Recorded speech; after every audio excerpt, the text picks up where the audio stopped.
Assalamualaikum warahmatullahi wabarakatuh.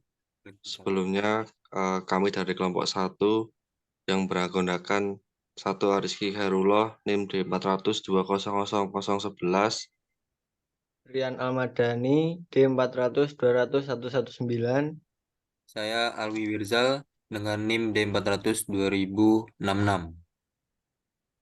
Oke, mungkin di sini kita akan mempresentasikan mengenai tugas mata kuliah telekomunikasi dengan tema split spectrum. Oke, mungkin yang pertama untuk definisi dari split spectrum sendiri yaitu sebuah teknik komunikasi yang digunakan untuk menyebarkan sinyal informasi secara luas di seluruh spektrum frekuensi yang lebih besar daripada yang diperlukan oleh data tersebut. Teknik ini bertujuan untuk mengurangi gangguan sinyal dan meningkatkan keamanan transmisi. Kemudian ada sejarah dari split spectrum, yang dimana pada awal abad ke-20 dengan penemuan dasar dan pengembangan teknik-teknik yang menjadi dasar untuk split spectrum. Split spectrum jenis pertama yang dikembangkan dikenal dengan nama frekuensi hopping atau lompatan frekuensi. Versi terbaru adalah direct sequence split spectrum. Kedua teknik ini dipergunakan dalam berbagai produk jaringan nirkabel. Selain itu juga untuk berbagai aplikasi lainnya seperti telepon nirkabel atau cordless telepon.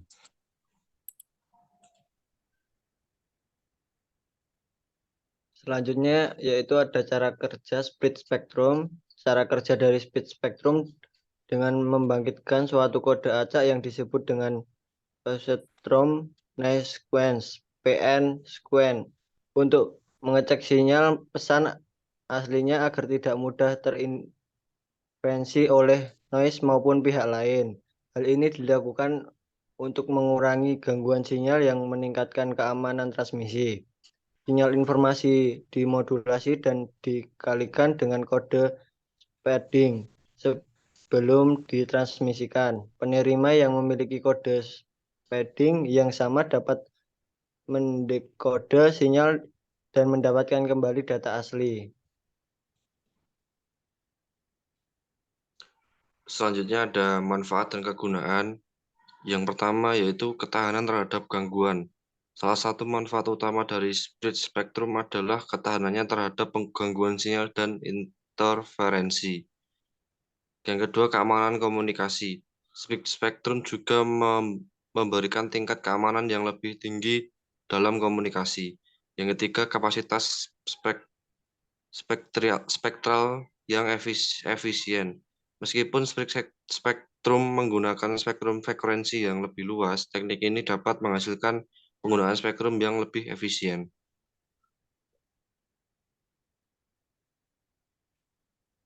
Kemudian selanjutnya itu ada interoperabilitas dan koeksistensi. Split spectrum dapat beroperasi secara efektif bersama dengan sistem komunikasi lainnya. Kemudian ada anti-jamming dan anti-eavesdropping karena sinyal split spectrum menyebar di seluruh spektrum frekuensi. Teknik ini dapat melawan supaya jamming atau interferensi yang disengaja pada komunikasi. Selanjutnya ada komunikasi satelit dan jaringan seluler. Split spectrum memiliki peran penting dalam komunikasi satelit dan jaringan seluler.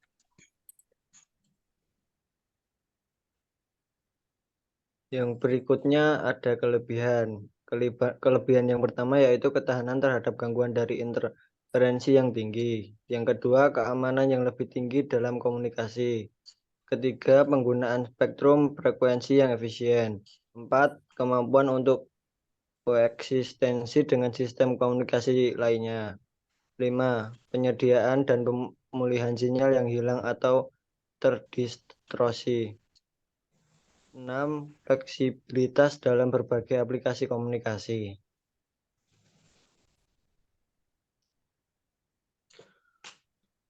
Jenis-jenis split spectrum. Yang pertama ada frekuensi hopping split spectrum atau FHSS. Pada metode FHSS, sinyal informasi diubah menjadi serangkaian pulsa dengan frekuensi yang berubah serta acak.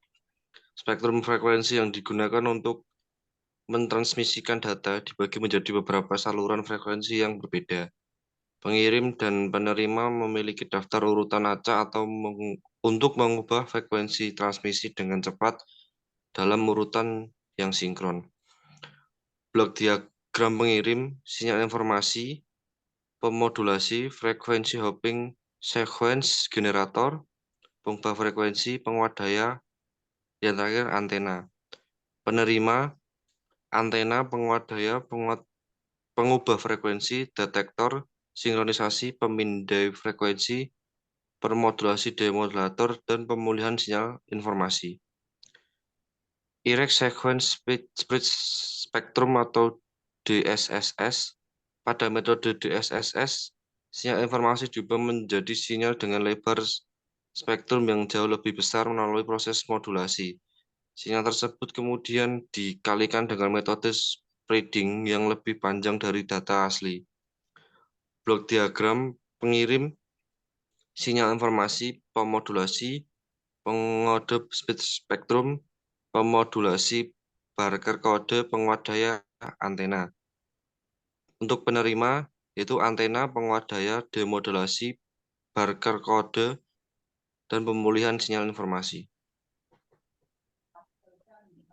Kemudian ada kelebihan dan kekurangan dari tiap jenisnya.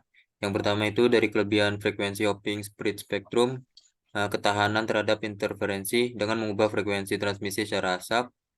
FHSS dapat mengatasi interferensi dan gangguan pada saluran komunikasi. Terus ada keamanan karena perubahan frekuensi terjadi dengan cepat dan dalam urutan yang sinkron antara pengirim dan penerima. Terus ada koeksistensi dengan sistem lain. FHSS dapat berkoeksistensi dengan sistem komunikasi lain dalam lingkungan yang padat. Kemudian ada kekurangan, penggunaan spektrum frekuensi yang lebih luas membutuhkan alokasi spektrum frekuensi yang lebih luas dibandingkan dengan metode lain seperti DSSS. Kemudian kecepatan transmisi terbatas. Karena perubahan frekuensi terjadi dalam urutan yang sinkron, kecepatan transmisi data pada setiap frekuensi terbatas oleh waktu yang dibutuhkan untuk mengalihkan frekuensi.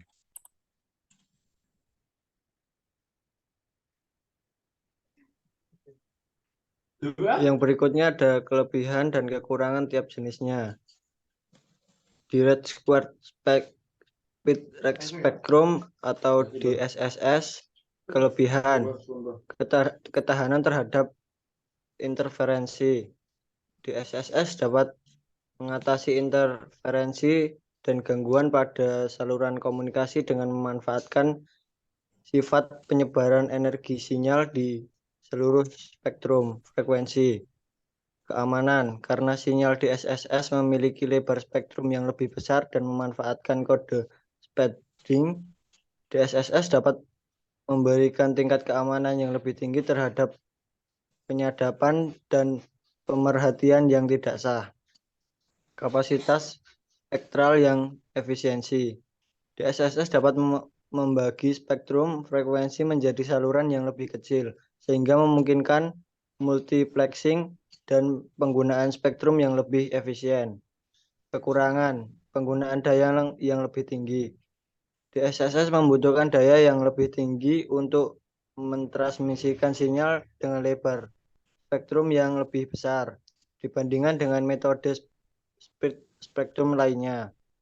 Perlu sinkronisasi yang tepat. Penerimaan harus memiliki sinkronisasi yang tepat dengan kode spreading yang digunakan oleh pengirim untuk mendekode sinyal dengan benar.